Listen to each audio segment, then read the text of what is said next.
বিপত্তারিণী পুজো দিয়েছে, দেখো এই যে ঢাকা বেঁধে নিয়েছে, তা না বলে? তো এই পুজোটা বেসিক্যালি কেন করা হয়? যাতে বিপদ আপদ থেকে সংসার, মানে বিপদ আপদ থেকে সবাইকে যেন রক্ষা করে ঠাকুর, এই জন্য।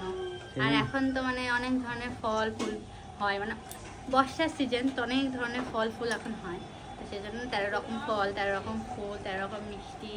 আর এই যে যে ধাগাটা, এটাও লাল সুতো, 13টা সুতো দিয়ে ধাগা বানিয়ে, 13টা গিট আর 13টা দুব্ব দিয়ে মঙ্গল ধাগা বলে এটাকে। তো মঙ্গল ধাগা বেঁধে দেওয়া হয় যাতে সবাই ভালো থাকে, বিপদ থেকে মুক্ত থাকে, কারোর যেন সামনে কোনো বিপদ না হয়।